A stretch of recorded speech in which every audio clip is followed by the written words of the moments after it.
Well, episode 4, and before we get into it, we've had an incredible few days. We have.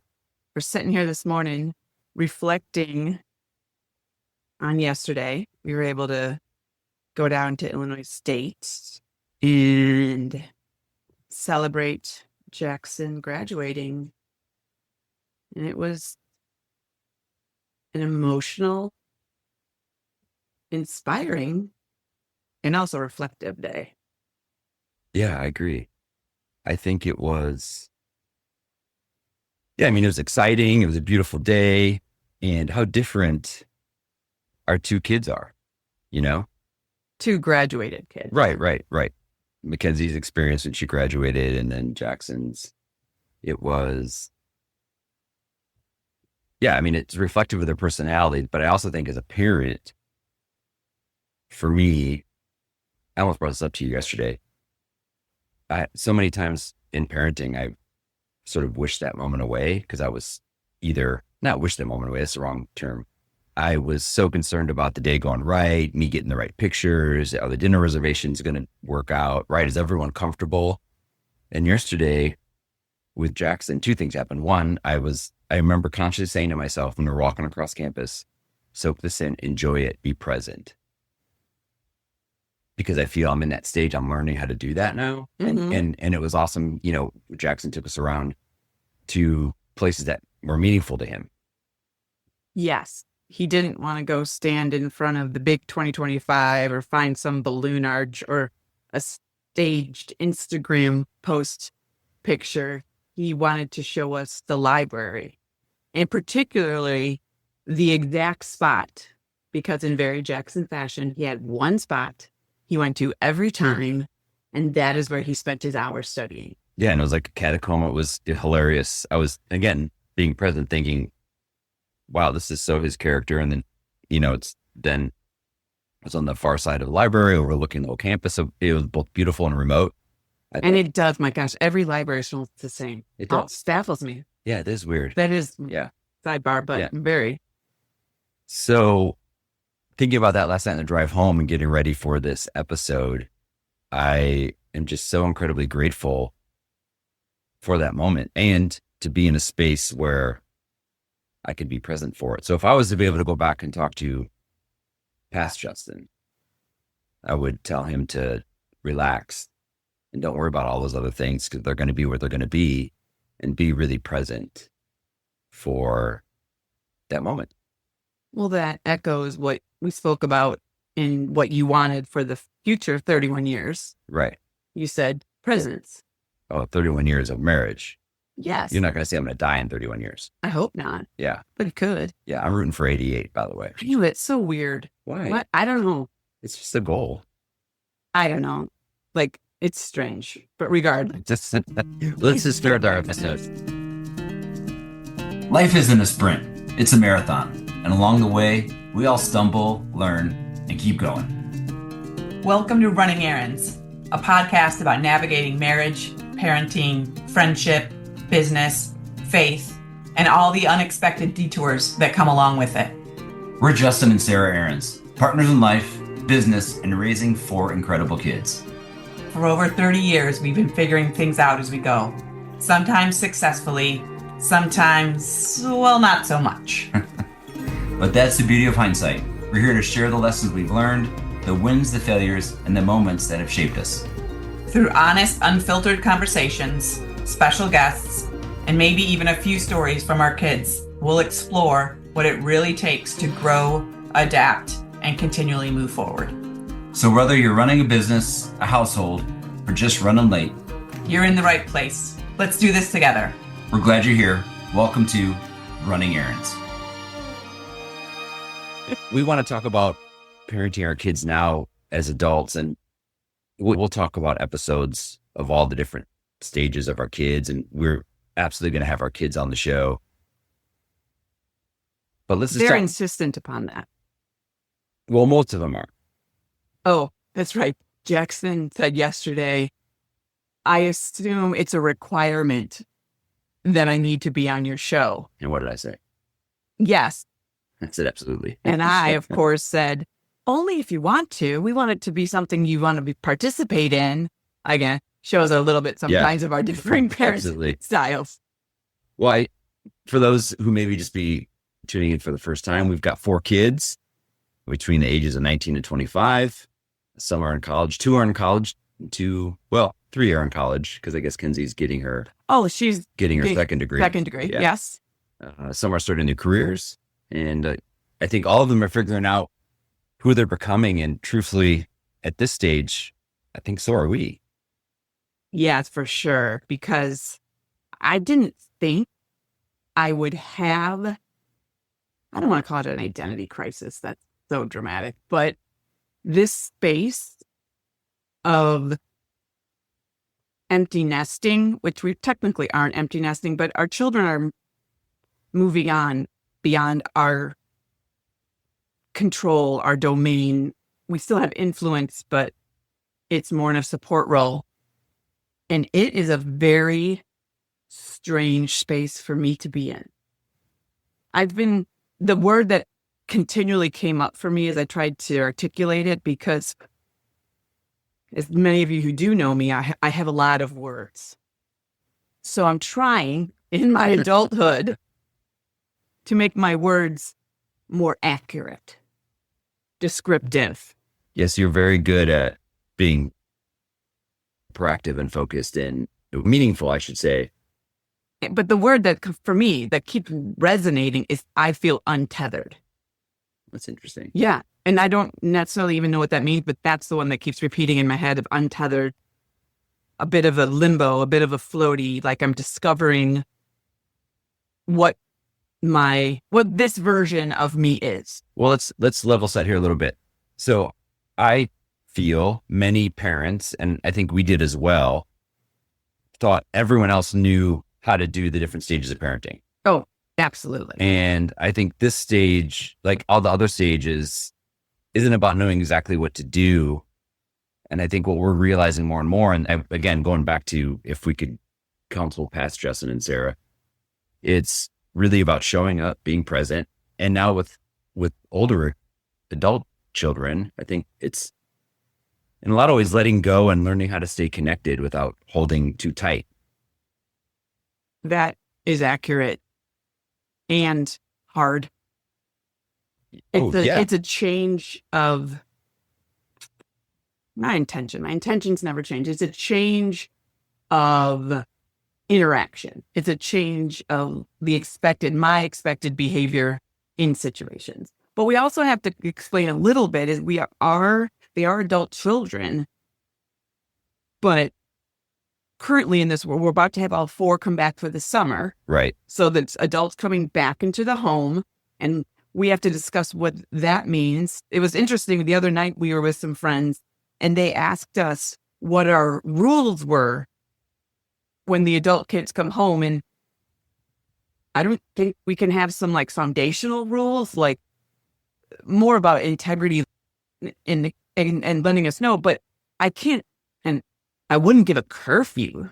Well, no, I mean, I think what we realized driving home, and that's why we're excited about this episode, is in reality, it feels like most parenting advice fades after high school. It's like we got them through high school and now they're launched. But I think what we think is in the launch years, this is where love and boundaries and trust have to be present and do their best work. Yeah. It's a bit of a meme, but it is very accurate. The beginning years, you give them roots. Right. And now we're letting them fly. Yeah. And I think, me, I love statistics. Yeah. And I was looking this up, and 74% of adult children want emotional support and not advice. How does that feel true to you? It feels true. And that for me takes a lot of mental energy because I'm a fixer. We both are. We're both fixers. And a little bit of a control issue for both of us. Through my therapy. Oh, here we go. I have also discovered I'm a bit, 100% an overfunctioner. Oh yeah, that's true. So when things go awry, I step in. Well, let's give a little quick definition of what an overfunctioner is. It would be in my instance, I don't think this would be found in the textbooks, but how I would explain it is when things start to go awry, or I perceive the possibility of things going awry, I step in to ensure that my perception of control is maintained. Right. Not that I'm truly controlling it, but my perception of control is maintained, that I can foresee the bumps in the road, and I'm going to let people know the strategies and, frankly, what to do to avoid those and to make it happen. I think that's very true. And for me, as really avoiding emotion, to be quite honest. And I think for me, what I struggle, and we'll talk about this in a future episode, is I'm an Enneagram 3. And so am I. No, you're not. You're an 8. I want to be a 3, but I'm a freaking 8. Well, for those who know about the Enneagram, you know that that's classic. And we'll talk about that in a future episode. But as a 3, I'm an achiever. So I'm driven by success. I'm image conscious. And I want to feel like I'm contributing, valuable, productive, that sort of thing. And so similarly, but different, that's the kind of,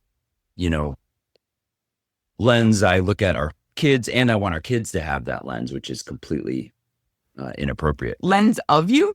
Like view of you? What do you mean exactly? Well, for sure that. Of course, I want my kids to think I'm awesome. And no, true. As I'm just being authentic. Why are you laughing at me so much? No, I'm laughing with you. Oh, not at you. There you go. It's just, yeah, I get that.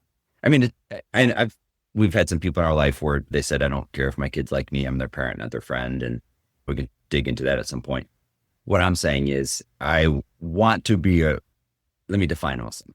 I want to be a resource, a trusted resource that my kids know they can come to me, our kids, they can come to me. They're yours some days when I'm really pissed off. That's true. That's true. That they come to me and know that it's a place of trust and safety and support and love and honesty. I want them to know that when they come to me, I want to give them a loving, empathetic, and truthful feedback. I'm not going to sugarcoat it. And I'm also going to meet them where they're at. So to me, and we have this whole term the kids gave me called vacation dad, where I kind of throw Sarah shaking. If you would see me right now, you would see me shaking my head and rolling my eyes because vacation dad doesn't care about budgets. Oh, anyways, let's stay on track here. I think what we've experienced, and data would share it, is that most parents, I would say almost 50% of them, say the hardest part of parenting in launch years is letting go. And so I want to start with this question. When did it, let me see how to say this. When did it first hit you that our parenting had to shift from managing to more, to mentoring? Well, I don't think it was one particular moment, because we had to be doing both because of the age. I mean, our kids are close together. There's roughly 5.5, 6 years between the oldest and the youngest. So we were moving into a mentoring relationship with Kenzie while still having a managing relationship with the younger ones, particularly probably Ava and Quinn. Yeah. Because when Kenzie left for college at 18, Ava was the 7th grader, I believe. She was 12. I think that's right. Some close to that. So we had one foot in that world and one foot in the other. But I also have to, and this is not talking out of school, Kenzie was a full-time job in high school. Yeah, she was a lot. And just undiagnosed ADHD. And so me checking Power School every day to make sure everything was handed in and we were on track. And it was a constancy that. Right. And when we have Kenzie on the show, we'll talk about the reality is I feel you and I both had visions and expectations of how it was going to go, how they were going to be. We overly defined ourselves. Well, let me rephrase that. I'll talk for myself. I overly defined myself by what I perceived as her success or lack of success. That's true. And so that was a challenge for both of us in different ways. But so when she went to college, I viewed that as a bit of a close the door on having to manage her.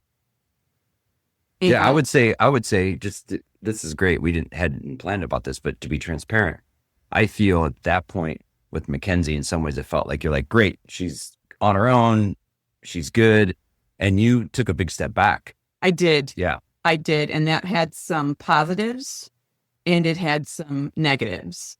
But I did take a step back in managing, but Kenzie is our child who is probably the most communicative, in that if it's on her mind, it's out her mouth. right. And so she was still calling me, texting me, FaceTiming me 8 to 10 times a day for probably the first semester. Ask me how many times she texted me. How many times did she text you? 0. Okay, that's fair and accurate, Yeah. and why I was so tired. So she was launching, but then we were also managing. That's true. That's true. But I guess So to it was- answer that question, it felt like to me the natural break, quote unquote, break or shift is when our kids get into their senior year. And we learned this better with the 3 youngest after Mackenzie. I mean, poor Mackenzie, she was our first everything, right? And so Not poor Mackenzie. Well, we say that. I don't think she views that. I'm so excited for her episode. I know, It's going to be epic. And let me define that better. Poor Mackenzie in the sense that you and I were working our shit Yeah. while she was just living her life, right? And we were doing and again, I would say with all my heart, we did the best we could. And thankfully, we realized there's things we did really well and things not so well. My point was for this question is I believe, at least for me, it feels like we start kind of edging it. We're always doing both. We're always managing and mentoring, but we started to mentor more as the kids became later seniors to help them through the college process and then getting them to college. And then I think one of the beautiful things about kids going away to college is there's this natural challenge where they're not in the house. For sure. And we also couldn't have a blanket pattern or rule set for each one. Like each one required a little bit of a balancing act of the mentoring and the managing, because each of them required help in some areas that the other one didn't. It still had to be very personalized to them. We couldn't just say, this is how we do it and do it. Yeah, that's a great point I want to emphasize.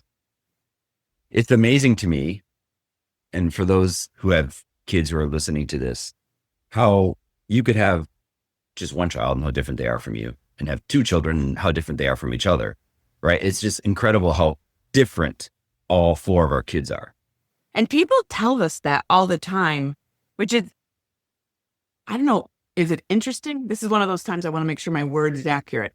It's enlightening, maybe. I don't know what it is. I can't think of the right word. But people have continually told us over the years that our kids, each one of our kids, are so different. And it constantly begs the question from us of, how did that happen? They all grew up in the same house. Now, they probably got different versions, and not because we changed like inherently who we were, but it was like we had upgrades. It was like the iOS. We were like, right. We were like 12, iOS 12 with Mackenzie, and then iOS 18 now. Well, you committed to that metaphor all the way. I'm trying to make my words accurate. I would agree. And there's different stages of our life, right? So when Kenzie was, younger, it was much more intimate. I was around more because the business was just starting and I was working out of the house. And then younger being like infant. Right. And then as the business became more successful and I was traveling more, they got less of me. And then when they got more active in sports, there's these moments that are really beautiful. But that's I didn't think about it that way, that they also had different versions of us as we matured as parents, but also and matured as people. Yeah, as we lived our life. So I think what is interesting to me is what do you think is the hardest part about watching them develop into this next stage as adults? I don't know if there's one. Or just what are some of the things? No, I was going to say, I don't know if there's one thing, but the thing that I keep hearing in my mind is, You have voices in your mind? well, that's a whole other episode, is that I have to parent the child they are, not the child I was. Oh, that's good. Meaning, I can't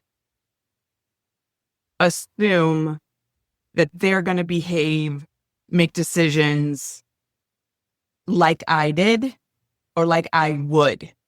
Or, and this is something you've really been hard on me accurately over the years, is when some of our kids do things that remind me of myself. Oh, wow. Yeah. Go on. I don't want to interrupt. That's Ooh, what I'm working on as well. Go Okay, on. good. But I want you to finish that sentence. Where I've been unreasonable, biased, lack of vision, where especially with Quinn, because Quinn, if anyone knows our family, there's so many, well, all of our kids reflect us. He's mini you. Yes. And there's some times where him and I just go at it. And that's so difficult for me. And I'm sure we'll talk about that in his episode. What I was going to say is, at the same time, I put in some of the interactions I have with him, my regrets or my expectations that he's going to respond and do the same crap I did. I thought you were going to say bonehead things you did. Well, I mean, both. No. Yeah. I remember multiple times where you would be upset about a decision they made, an action they did, and which is a phrase that I just don't think is even something we can use as parents, and we all do it, but asking them, what were you thinking? I know. So challenging. And the reality is, most often they weren't thinking. Or do you think at times, because this really hit home when you first pointed it out to me, it's almost like I was asking myself, what was I thinking when I did that same thing when I was a kid? Yeah. Because you did some crazy shit with your friends. Like, I mean. Well, we could talk about that. Yes, I know, but so I would always come back to you and challenge you and ask you, what were you thinking? We have to keep going back. And this is scientific, and I don't have the stat, but I'm pretty sure it's their frontal cortex is not formed until at least 25, 26. Yeah, we can put that in the show notes because we talk about this a lot. I remember us reading an article about this specifically with the boys when, there was some craziness happening. Yeah, but the girls had different, and theirs is more of an emotional, but all of our children are highly emotive as well. They get that from you, obviously. I don't get that. No, I don't. I'm often referred to as the cold dead one. Well, that's your. I know. That's my defense mechanism. Yeah. Let's like therapy enough. Okay. But we have to look at their behavior. Now, of course, we want to make sure, like, this is, again, one of those, the bars we've set as we grow into parenting is, I would think we phrased it as, we want to make sure and help them not make any catastrophic mistake that would have lifelong effects. Yeah, that was, again, we talked about this before. Our couple of our key, sort of mantras was don't raise assholes. And can we help mentor, support, and teach them not to make mistakes that would be catastrophic? Yeah. Or counsel them through those. Right. And thankfully, thus far, that has been the case. But mistakes have been made. And studies show that respecting their autonomy builds stronger long-term adult-child relationships. Does that resonate with you? It does, for sure. And I think each one of our kids, we've realized we've given them autonomy, and there's times that we've given maybe too much in the beginning. Like we talk a lot about, let's just use Mackenzie as an example. We talked about how you take care of the majority of our financial paying bills on everything. Yeah, everything. And I would ask you, how's Mackenzie's grades doing? How's her? Because we helped navigate her through high school. And you're like, I'm done, I'm out. And I said, we can't, that felt way too much. And when Kenzie struggled a little bit transitioning from being on her own, I think one of the things that we came up with together that I think is really great to share is we sat her down and said, hey, listen, we are co-investors now into your education. So as co-investors, there are certain things that we need to understand, quote unquote, of our investment. And that was just a way that we looked at it, because there obviously is a financial responsibility. Just being transparent for us, Sarah, your family was fortunate enough that your dad was able to pay for all of your kids' school. And so you left school without debt, which is incredible. What a gift. What an amazing gift. But also did not make me appreciate what I got.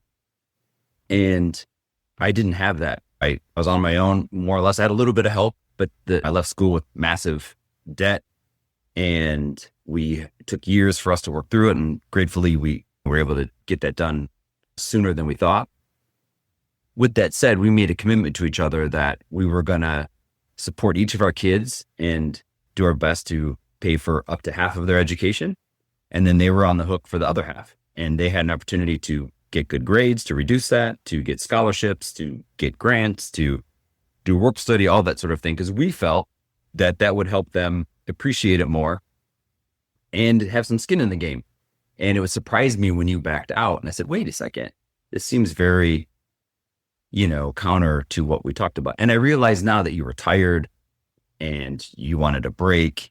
And I think we realized with each of our kids, we had to decide how much letting go was appropriate for the stage of life that they were in and or their personality.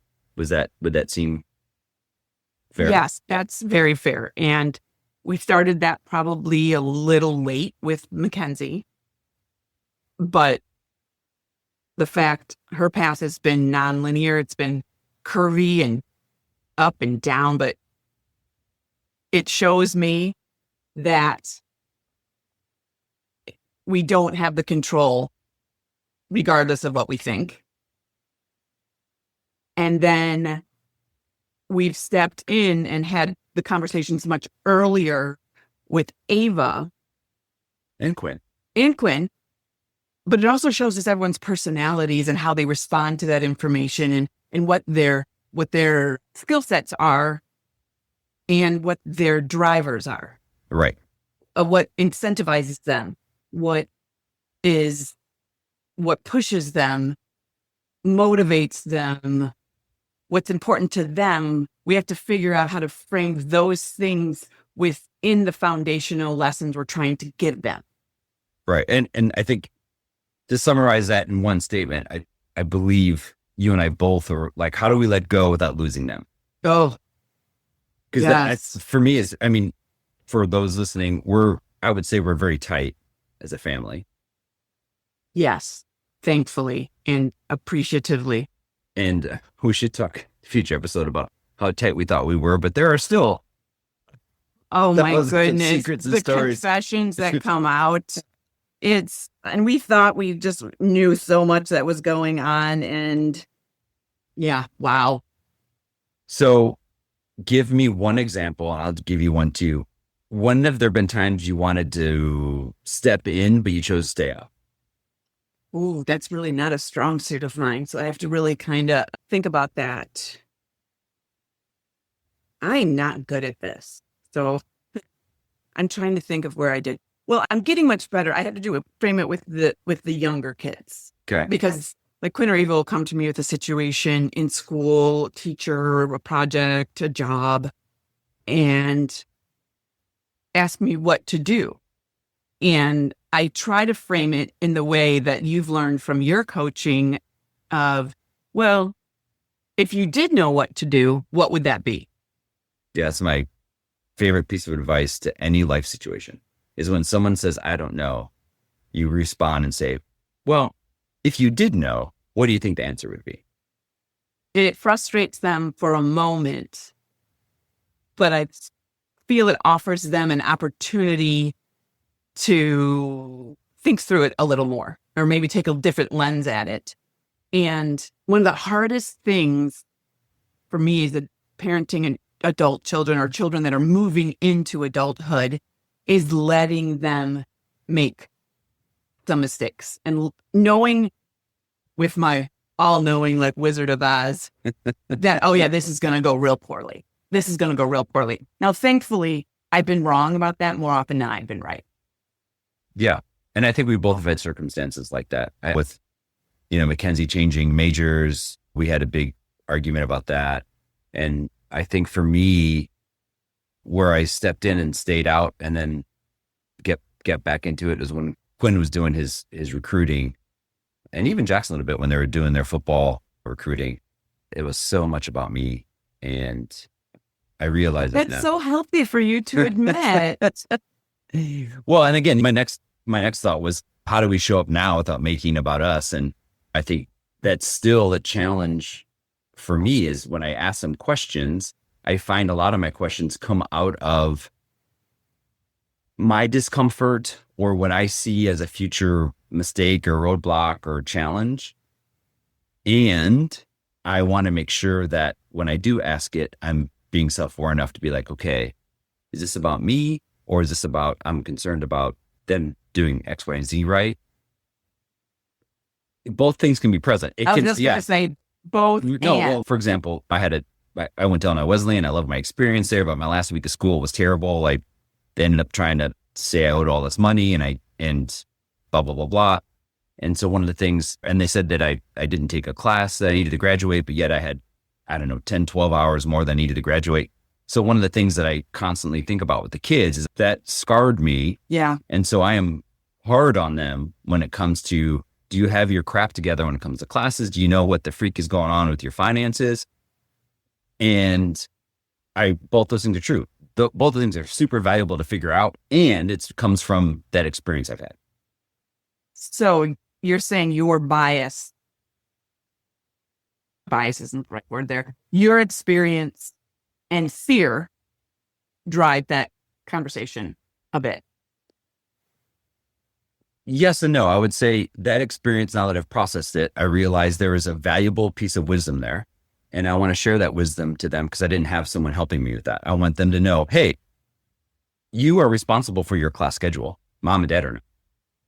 Also, your choices, although we want you to experience and have a great time and have fun and all that sort of thing, you have a financial obligation to make the right choices to graduate as soon as you can. Yes. Because we don't have endless coffers of money. And we don't, part of our responsibility as well, I feel, is to make sure they're making choices that don't put them into debt, like requiring a 5th year of school, right? Because they didn't make the chance. It's not about control. It's about steering them and having them fully understand what financial repercussions that could have. I'd push you there. I think those are the times we steer them. We say, hey, here's things that we've learned. We know this is true. Don't make these mistakes. And if they don't follow through, again, as co-investors in their education, I feel we have the right, for lack of better terms, to go in and be like, hey, let's get this crap figured out. Yeah, that one is for you. That one is for you as a strong driver. And for me, one of my strong drivers is, particularly with my girls, is when I'm talking about their dating life and relationships, which is going to be a whole other episode of talking about how adult children have to enter the world with dating apps. But I digress. So both of us bring in our fears into determining how far we push. Yeah, and I think it's okay. What I'm taking from this conversation is what we started out saying is we all have experiences, good, bad, and other. We have friends in our network in our community that have experiences, good, bad, or other. And I feel we have an opportunity as parents to do a couple of things. One, I absolutely think we need to let our kids fail more. Yes. And I want to make sure that in the areas that we can contribute wisdom, we share that. They still could choose not to take it. And I think one of the things that I struggle with, and this is the financial class thing is what we're talking about. Those are those moments where I'm like, no, you have to do it this way. And I'm not saying I'm right. I'm not saying I'm wrong. And it depends on the kids. Like Ava, she's she's different than all of our kids. Like she has lists and understands her schedule. She almost understands the whole track and she's on it. Quinn, I don't know what's going to happen. We kind of go on that adventure with him. And Jackson did it. Right. Without us stepping in. He did it, changing his major 3 times, still graduating on time. Yeah. So sometimes, no, I'll say it. There's been instances where we look as our child did something that would be a failure that they have learned from, figured out, and gathered more adult tools for their tool belt because they had to get out of it. Right. Well, and to my point, Jackson, Quinn, and Ava, at the same time, I don't ask them about if they've got that stuff done. I'm going to be, open to them doing it. And if they mess it up or need help, then that's when I would step in. I don't ask them now. So I'm not controlling in that sense. We give them that wisdom and say, hey, here's the ramifications if you don't have this figured out. I was thinking from our business experience, what business lessons do you think we had that shaped our parenting?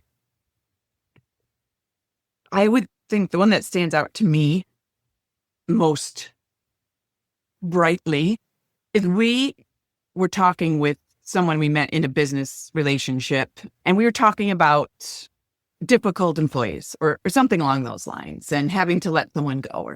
Yeah. And he told us that if you ever let an employee go and it's a surprise, that is bad management on your part. Yeah. Poor leadership. Poor leadership. And I would transplant that on parenting. If you're to come at your child with something that you felt they made a mistake in, and it's something you've never spoken to them about before, you were making this grand assumption that they just knew. That's poor leadership as a parent. There needs to be things that are clearly spoken about when there's not anger involved or in the midst of the mistakes. We need to be talking about things before they're happening versus in the midst of them happening. Yeah, we both have had our share of frustrations where we wanted the kids to read our minds. And I think one of the things we talked about is all of the kids are coming back for the summer, and we've told them all we're having a family meeting, and they all kind of freaked out. Like, what's the family meeting about? And we're like, no, we're setting expectations. Yes. And I think one of the things that I've realized for sure is adaptive leaders, adaptive parents make way better mentors and parents because they know when to shift strategically or shift with personalities. And so at our family meeting, where we're going to share what are some examples that we want to make sure the kids understand. Examples or topics? What do you mean? Well, for example, like one of the things that you've said, and this is something you've also said to me, is for you and I, you've been, for the majority of our marriage, the one that plans meals and cooks and does grocery shopping and all that sort of thing. And you're like, I'm not doing that anymore. It's not that I'm not doing it anymore. I'm not doing it without input, help, assistance, people stepping in and also carrying that burden with me. Right. I'm not stepping out of it completely. I'm saying I am no longer solely responsible for these things. And I think that's awesome. And we were sharing this with Jackson yesterday at before his graduation, and you were saying, hey, listen, there's some days I'm just not going to cook. And if I decide to have a bowl of cereal or a sandwich, that doesn't mean I'm going to buy you dinner. You're adults. You're already taking care of your meals now at college. Don't think you're going to come home and mom and dad are going to be either fast food ATMs or a cafe where we make dinner every night. So just give a couple quote unquote rules or parameters that we're going to give the kids when I shouldn't say give the kids. We're going to have a conversation about what we want and what our expectations are. I think this is a good opportunity to talk about how maybe we want to be leaders in work, but then leaders in our home. Maybe I'll frame it that way. Great. So I want to give them the Z, the expectation. Okay. And I can't dictate to them inherently how they get there because each of them have different ways of doing things. So, example, just to bring it back to the home, we talked about the meals, and I need everyone to contribute to the meal plan, the meal prepping, and the schedule of who's going to cook, who's going to do that.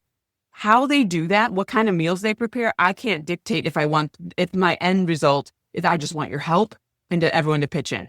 Same thing with the laundry room.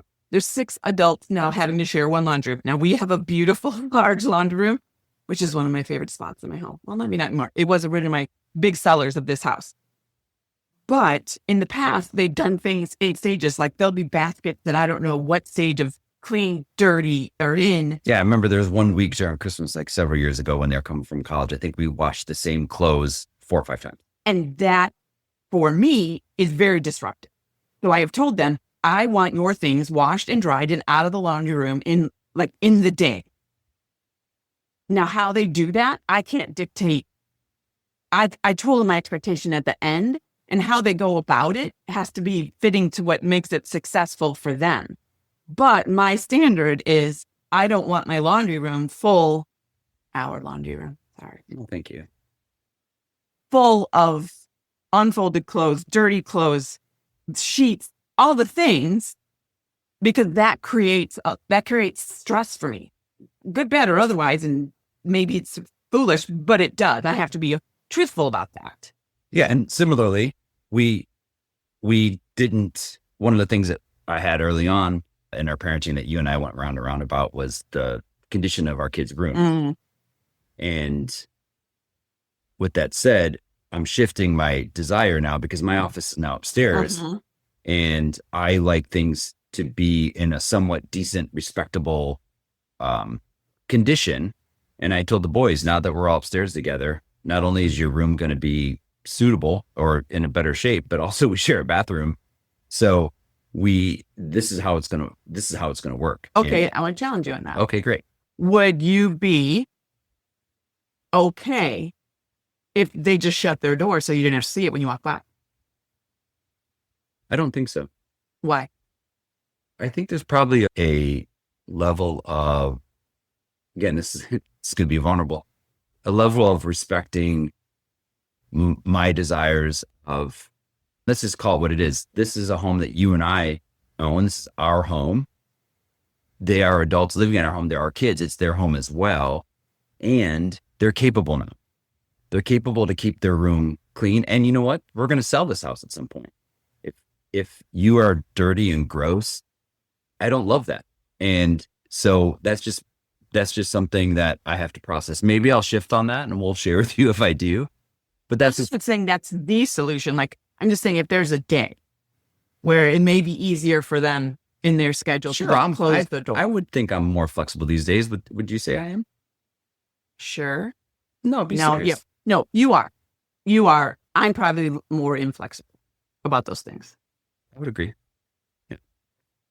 All right. So what leadership traits do you think has made the biggest difference in how we parent? Interesting question. I don't want to say that's a good question. Interesting. Challenging. What leadership trait? I think it would be vulnerability. Okay. Tell me more. I tried. No, not even tried. I thought that showing or not showing my children when I was sad, upset, stressed, when I was not feeling 100%, probably more emotionally than physically, that not showing them was strength. Mm-hmm. We both had that in different ways.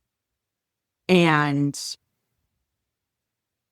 for those of you that know me, and this will be something that is often brought up in this show, is I am not a crier. I don't really cry very often. Nope. And my children have probably only seen me cry 3 times, 4. I don't know. Not many. And I believe, and I think that they probably tell you that that message didn't inherently come across as strength. It came across as if they did it, it would look like weakness. Is that Yeah, I don't know. accurate? Maybe. But in the last year, I've been far more vulnerable with my children, far more truthful about anxiety, stresses, sadness. And when I have talked about it openly, they have told me, yes, we knew, Mom, you weren't hiding it.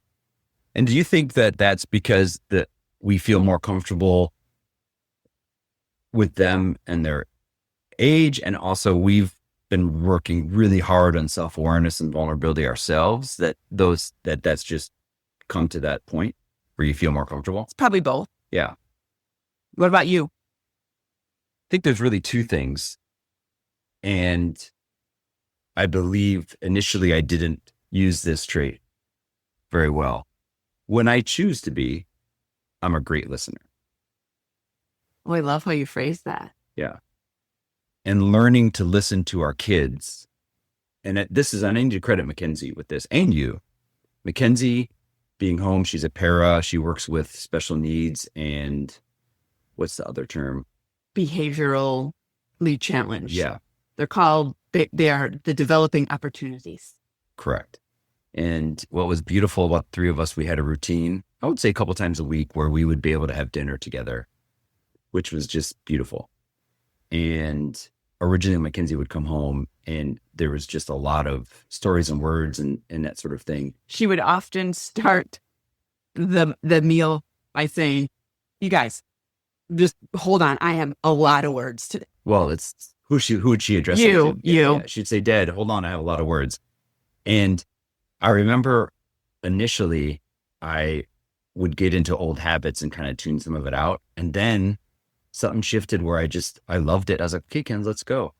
And again, it was about being present and listening. And and actually several things happened. One, I love her and admire her and inspired by her even more for how she does that, because I was listening.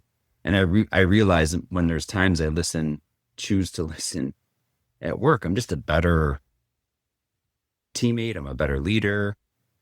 But it takes intention. You can't say I'm gonna be a good listener and not listen. I think the second thing I believe I've always had this as a strength is empathy. Yeah, you're far more empathetic than I am. True. As parenting, different than business, this is something that we should talk about in the future. This is something that you used to be really hurt by. Is I would often give a lot of my empathy at work and I would have zero when I got home. And so again, for me, choosing actively to be empathetic and listen after a day of being tired or being challenged, or right now we have a lot of stuff going on. And so I'm constantly thinking, my brain is on overdrive, which I love. So I think those are two things that are really important leadership traits, at least for us, that we've shown. And the reality is we're going to be continuing to learn. And I think really what we've both, I don't want to speak for you, what I've learned is that if we raise our children with connection, currently when our children are adults, if our drive and motivation is connection with them over control, we're going to help them develop more confidence, more independence, and more of the skills that they need to move into this new adulthood. With that? Oh yeah, for sure. So as we get close to wrapping this episode up, what is one thing you hope our kids carry forward, and one thing you hope they grow beyond? I hope they carry forward to know they're deeply loved. Full stop. not deeply loved despite or but. Deeply loved. Period. And moving forward, my goal, my hope, one of my heart's desires is that my children maintain their intense love for each other and investment in each other well beyond the time when we're gone. I would agree with those 100%. I hope our kids continue to grow beyond what they feel our expectations are for them, that they pursue their dreams for themselves, not for us. Here. I hope they carry forward the desire to love those around them in their community. I think that's something we've tried to instill in them. Yeah. If we're going to make a mistake in love, that's where I'd like to make the mistake. I think reflecting for me, parenting on these launch years is, tell me, think about this, is about trust and presence and release. It's like we talked about this. I think this is an example used before. We're trying to plant the seeds. We kind of tend the soil, right? And then we let them grow. And this is a big one that we need to talk about. And I think it's going to come up in our crazy sports parents one. But even if it looks different, or let me say, when it looks different than what we imagined. Yes. It's not about us. That's true. All right. 2 quick fire questions. You ready? What's the best part of parenting adult kids right now? How much I laugh. That's true. We laugh. Oh my gosh. So much laughter. For me, it is the messages we get. They all send us messages on their different platforms, right? Or that they have a group chat on Snapchat that is all about the stupid stuff that we do. Right. I think they have a whole list of us falling asleep on the couch with our mouths open. Yeah. Okay. What's one thing we wish we knew 10 years ago about this stage? Well, that 2 things. It's going to work out. And to enjoy every second, because it really, truly does go by in a blink. Yeah. Long days, short years. Mm-hmm. And you? That it's going to be so fun. Because I think I'm a more skilled parent of this age group than I was. Of course, that comes with experience, but I more enjoy this stage than any other stage that I've been in, to be truthful. Yeah, and again, we were talking about this before the show, because what was your least favorite stage? Oh, when they were little. When they were like infants, I went on me or in me for years. Yeah. And that was not my favorite. Yeah. Well, let's talk about stages. Coming up in future episodes, we are going to have each child on the show. Yeah, I'm excited for that. And coming up soon, we will have some of the people in our community, other couples, to share their story, every shape and form of couple and stage of marriage, divorce, leadership. So I'm really grateful to be doing this with you, and I can't wait. Yeah, these people have all shaped it, affected, and taught us. Did you say shaped it? Did I? Yeah, That's horrible language. Yeah. Again, I'm trying to be specific with my language and I screwed up like that. Now it's time to end.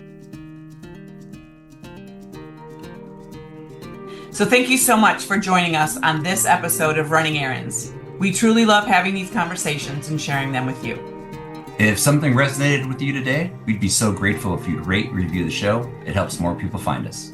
And if you know someone who'd connect with this episode, send it their way. You never know who might need to hear it. We'd also love to hear from you, your feedback, your stories, or even topics you'd like us to tackle next. You can connect with us on our personal socials or through the website, runningerrands.today. And links are always in the show notes. Until next time, keep showing up, stay kind, and remember, life's a long run, and the best way forward is together. Let's do this.